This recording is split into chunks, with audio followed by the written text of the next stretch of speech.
Bonjour à tous, là je suis en mode camping et je vais vous faire une vidéo qui va vous permettre de gérer votre AMAP avec un tableur. Donc c'est une vidéo que je vais faire en plusieurs épisodes. Là vous allez avoir la toute première partie vraiment avec les premières mécaniques les plus fondamentales. Vous allez voir que c'est des mécaniques que vous allez pouvoir utiliser très facilement sur plein de projets différents si vous avez envie de prototyper d'autres types d'outils.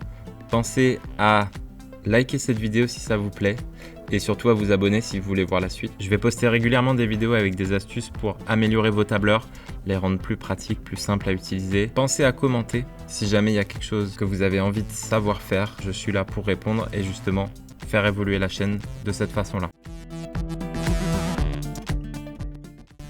Alors là, on est sur le Google Spreadsheet tout simple. On va faire un truc que j'aime bien, c'est de se faire une page avec les listes. À quoi ça va servir les listes? Par exemple, je vais me faire une première liste là qui va être mes unités. Voilà. Je vais avoir par exemple kilogramme, je vais avoir bottes, pièces. Ça c'est un truc que j'aime bien faire, d'avoir mes listes comme ça. La première ligne, je vais la figer pour pouvoir scroller si besoin. Et ici, je peux commencer tout de suite par faire ma page de produit. Ça va être défini par quoi un produit? Il va avoir désignation, unité, on va lui mettre un prix. Pareil, le bon réflexe, la première ligne, on la fige. Et donc là, qu'est-ce qui va se passer? J'ai envie de pouvoir écrire tomate, unité, j'ai envie de pouvoir écrire kilo, et ensuite prix, j'ai envie de pouvoir écrire par exemple 2 €. Donc là, on va tout de suite attaquer, hop, ça, je vais pouvoir le remonter. On va tout de suite attaquer les formats. Donc prix, on va dire que c'est un format nombre, une devise, c'est des euros. Tac. Surtout jamais écrire euros. Je veux toujours pouvoir faire des multiplications avec. Donc je fais ça fois 2. Voilà. Je veux que ça marche. Je veux que les calculs fonctionnent. Donc ça doit rester un numéro, ici un 2, qui est ensuite formaté avec un format devise. Sauf qu'ici en fait le kilo, je sens que si je laisse comme ça, un coup ça va être comme ça, un coup ça va être comme ça, et ça va pas me plaire. Ce que je veux, c'est que dans cette colonne, il y ait tout le temps des choses qui soient issues de cette liste, de ma page liste. Donc comment je fais? Je choisis ma colonne unité, je vais aller dans données, validation des données. Et là dans validation des données, je peux ajouter une règle qui va être un menu déroulant depuis une plage. Et ben je vais juste choisir la plage. Et là, maintenant que je dois sélectionner ça, je peux me balader dans mon tableur pour choisir la plage. Et là, je vais choisir tout ça. Je vais aller un peu plus large comme ça. Je vais même enlever le 17. Comme ça, ça fait toute la colonne A. Ok.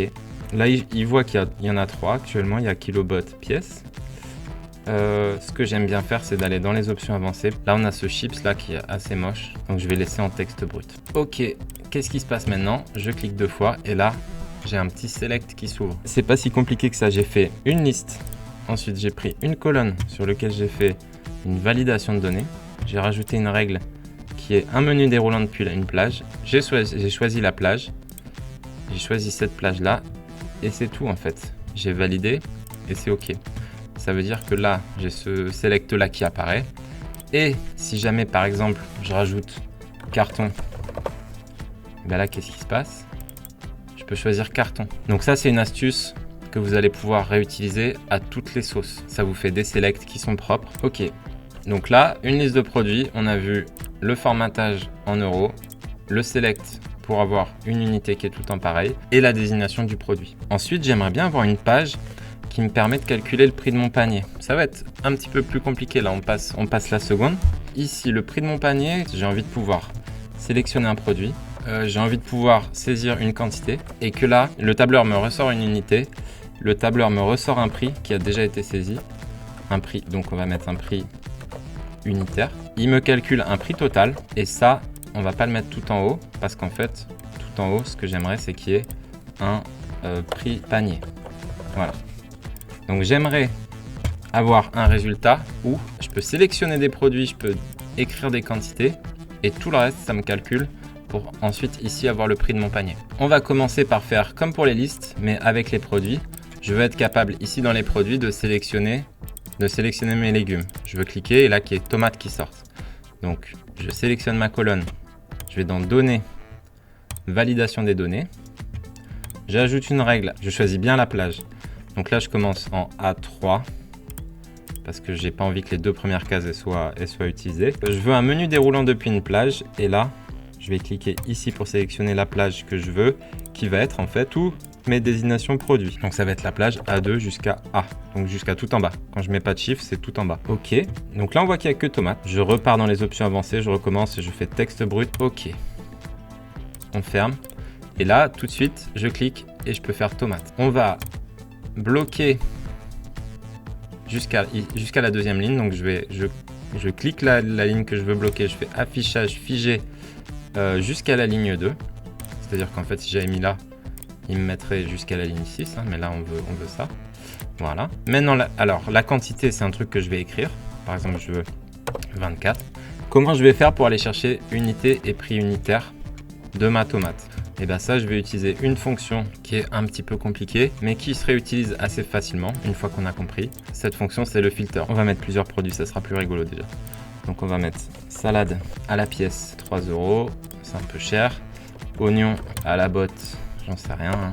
C'est pour voir. Donc dans le panier, j'ai la possibilité de la choisir maintenant, salade, tomate, oignon. Maintenant, ce que je veux, c'est que quand je sélectionne tomate, il me remplisse unité prix unitaire direct. C'est que je vais dire que ici, c'est égal à filter. Donc ça permet de filtrer une plage selon les conditions indiquées. Je vais filtrer une plage selon plusieurs conditions. Donc la plage que je vais filtrer, ça va être celle-là. Les conditions, ça va être que la colonne A doit être égale à ce qui a été sélectionné ici. Et là, vous voyez, ça marche. Ensuite, cette fonction, il suffit simplement de l'étirer un peu partout. Donc avant de corriger l'erreur, ça c'est un truc qu'on corrigera à la fin, vous verrez. Mais déjà, on va voir que ça marche. Si je mets salade, il trouve pièce. Et si je mets oignon, il trouve bot. Et là, pour corriger cette erreur, on va lui dire si que rien n'a été saisi, il va écrire juste une chaîne de caractères vide, donc rien. Et si dans la colonne A, on a bien mis une valeur, dans ce cas-là, il va afficher le filtre et donc le résultat qui est bon. C'est-à-dire qu'en faisant ça, ce qui se passe, c'est que quand il y a quelque chose qui a été sélectionné ici, ça fait bien le calcul, ça sort ici. Dans le filtre, ça marche. Et si rien n'a été sélectionné, ça va pas écrire ref, ça va écrire rien. Donc là, je déplie ma formule et c'est propre. Voilà. Donc là, ce qui est bien, c'est que j'ai un produit à sélectionner, une quantité à saisir, le reste est calculé. Donc quand c'est calculé, moi, ce que j'aime bien faire, pour être sûr de ne pas y toucher par la suite, c'est je mets une petite couleur. Il y a des choses qui sont plus compliquées à faire. Moi, je mets juste une petite couleur, comme ça au moins, c'est simple. Ça, je vais le mettre en gras, on va le faire à la fin. Et mon header, je vais le mettre en gras aussi. Donc là, on peut déjà commencer. On va avoir 3 salades et 54 bottes d'oignons. Ok. Pour calculer le prix total, ça c'est quelque chose qui est très simple. On va faire égal pour faire une formule. On multiplie la quantité par un prix unitaire. Et ensuite, on va prendre cette formule qu'on va pareil déplier jusqu'au bout. On peut faire quelque chose pour éviter qu'il y ait écrit 0. Moi, je vais le laisser comme ça parce que finalement, ça donne un indice de la taille un peu qui a été dépliée sur les formules. C'est pas la meilleure façon de faire, il y a mieux, mais faisant de cette façon-là, c'est très simple. C'est vraiment la plus simple. Là, ça va être difficile d'avoir le même résultat avec quelque chose de plus simple. Donc ici, on a sélectionné un produit, enregistré une quantité. Tout ça, c'est retrouvé dans la petite base de données qu'on a fait avant. Maintenant, on veut un prix du panier qui est calculé ici. Donc ça va être égal la somme d'une plage qui va être celle-ci. Donc je clique sur la plage, je sélectionne la plage et c'est bon. Et ça calcule un prix du panier total. Donc tout ça, ça se fait un petit peu tout seul. C'est vraiment pas mal. Là, je peux rajouter un produit. Je peux rajouter par exemple courge. Ça va être par exemple au kilo. 1 kilo, ça va être à 5 €. Et maintenant, dans mon panier, je peux sélectionner courge. Je peux dire qu'il y en a 4 kilos. Et ça va tout de suite calculer 20 €. Donc là, on est déjà pas mal. On arrive à faire des choses qui peuvent être réutilisées vraiment dans plein de situations.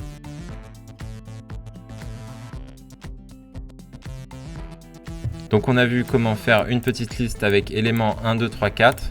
On a vu comment faire simplement un sélecteur en rajoutant une validation de données. On ajoute une règle qui va être un menu déroulant depuis une plage. On choisit la plage. On la prend toujours un petit peu plus large. Une option avancée, utiliser du texte brut. Ça permet d'avoir quelque chose qu'on peut sélectionner. Les choses qu'on peut sélectionner, moi comme ça, j'aime bien les passer en jaune. Les choses avec lesquelles je peux interagir, comme ça les select. J'aime bien faire ça. On a vu donc ça, comment faire un select. Et ensuite, on a vu comment faire un filtre. Donc là, pour faire un filtre, j'ai fait une toute petite liste, des prénoms, des numéros. On va commencer par faire un select ici avec la possibilité de sélectionner un prénom. Donc là, menu déroulant depuis une plage, je sélectionne la plage, je choisis celle-ci. OK, option avancée, texte brut. Ici, j'ai mon select qui me permet de choisir un prénom. OK, et j'aimerais qu'ici, il y ait le numéro qui est en face qui ressorte. Donc pour ça, je vais utiliser le filter. Filter de donc cette plage-là. C'est la plage des notes, on va dire. Telle que cette plage-là. Donc je prends bien, faut bien que ce soit parallèle, que ce soit la même taille en face. Cette plage-là soit égale à cette valeur-là. Ça veut dire que là, on a quelque chose qui est déjà interactif. C'est-à-dire que si je choisis Maxime, ça va être 1. Si je choisis Henri, ça va être 4. Ça, vous pouvez le réutiliser avec plein de choses. Et là, c'est vraiment le même fonctionnement que ce qu'on vient de faire avec les légumes pour les prix. Donc ça, c'est les deux choses qu'on a vues dans cette première vidéo. C'est des éléments qui sont fondamentaux pour avoir un tableur efficace pour gérer votre AMAP, mais en réalité pour faire plein d'autres choses.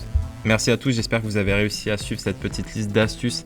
N'hésitez pas à regarder la vidéo plusieurs fois parce qu'effectivement ça peut être des choses qui sont un peu difficiles à ingurgiter. Ça reste des fondamentaux qui vont vous ouvrir beaucoup de portes et qui vont vous permettre de faire des choses beaucoup plus intéressantes avec vos tableurs. Ce sont des choses qu'il faut savoir faire. Si vous voulez faire des outils qui sont simples, qui sont interactifs et qui sont performants, à nouveau je vous invite à liker la vidéo si ça vous a plu et surtout à vous abonner pour suivre la chaîne et être au courant quand je sortirai les épisodes suivants. À très bientôt, la saison est en train de commencer. Bon courage à tous, accrochez-vous, n'hésitez pas à commenter avec les problèmes informatiques que vous rencontrez au quotidien sur vos fermes. N'hésitez pas à me dire s'il y a un outil informatique que vous voulez apprendre à utiliser et je ferai au mieux pour adapter le contenu de cette chaîne aux besoins réels des agriculteurs et des maraîchers. Merci pour tout, c'était Maxime pour la chaîne Oseille et à très bientôt.